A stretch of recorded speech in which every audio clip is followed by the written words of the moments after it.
What's going on, guys? Chuck here, and today I'd like to share my impressions of the new Battlefield Hardline Beta and get your feedback as well. So we've all had an opportunity to jump into the beta, get our feet wet, and experience a small taste of what Hardline has to offer. And I'd like to start by saying pushing the game back was the best decision for all parties involved. The game does feel quite a bit different than the last time we played it some 8 months ago, and I think it feels more like its own unique IP now and less like a DLC add-on for BF4. Right out of the gate, the first thing I noticed that had changed was the gunplay and mechanics. There is considerably more recoil in Hardline than BF4 and even BF3.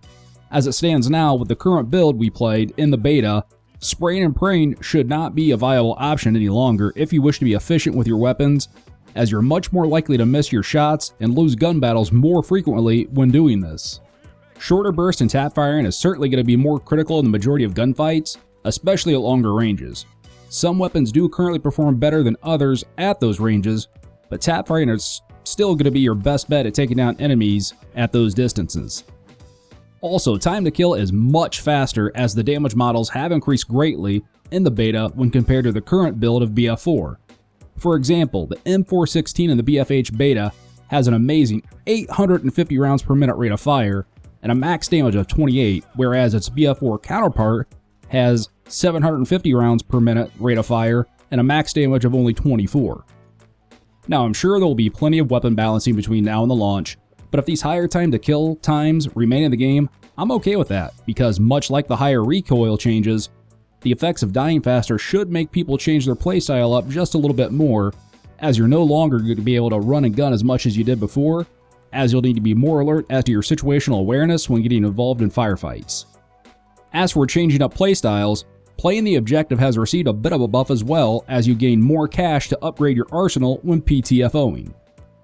This is another change I'm very excited about, as the more you play the objective of the respective game mode, the faster you can level up and purchase new weapons, gadgets, attachments, and everything else. Additionally, having more of an objective-based infantry style of game is going to make for some epic matches. And quite possibly one of the best changes we've seen has been the changes to the classes, as this is by far the most balanced Battlefield game I've played as it relates to the various classes. As always, whatever class has the assault rifles is going to be king. However, all the other classes are not too far behind, as each of them has some amazing weapons that will perform well in almost every situation you come across. The new game modes Heist and Hotwire have been received very well also, as well as a staple in any Battlefield title, Conquest. I've played a lot of Conquest so far, and I cannot wait to experience it on other maps, but have been very pleased with how it plays out on Dust Bowl. While it is a larger map than I initially expected, the action stays pretty steady, and I love the environment and how there are so many things to peek, corner, pillar, and play off of. As for Heist, after a few rounds, I think this game mode is going to be a solid addition to the franchise as well. It could maybe use some balancing, as it seems you can either pin the enemy down and their spawn pretty quickly, and vice versa. But overall, I've been pleased with it. There are plenty of flanking routes, and much like Dust Bowl, the map is much larger than I initially expected, which helps it from getting too congested and turning into a grenade spam fest. I've not played a great deal of Hotwire, but from what I have, it is a fast-paced, intense game mode that will no doubt provide many hours of fun and hijinks. As for the new maps, I'm really enjoying the map design on each and cannot wait to play the rest of them. As I mentioned before, each of the new maps is a lot bigger than I expected, but not too big for infantry combat, and there is definitely plenty of cover to play off of, and certainly a lot of good flanking routes as well.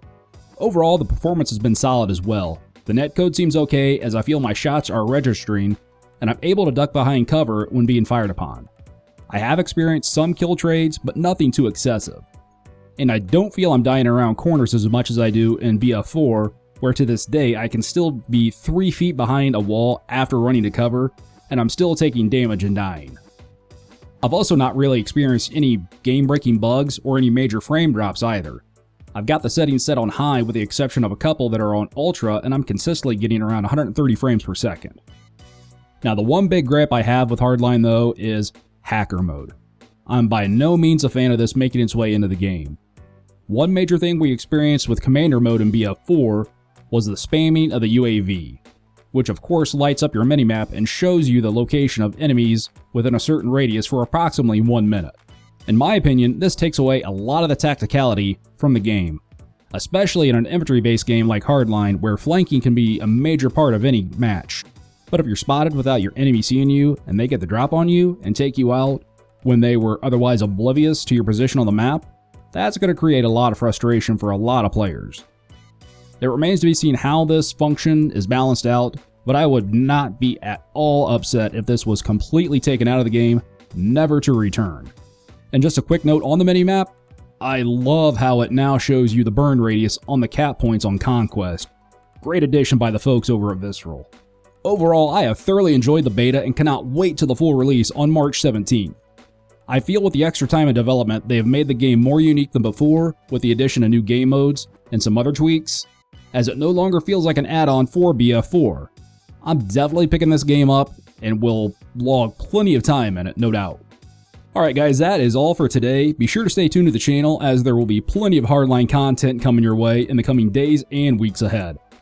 As always, thanks for watching and supporting, I really appreciate it. And if you liked today's video, please like and share. And if you're not already subscribed to the channel, please consider doing so now. And if you want to share some content with your friends, go ahead and send them on over to chuckwagongaming.com. Until the next one guys, take care and we'll be seeing ya.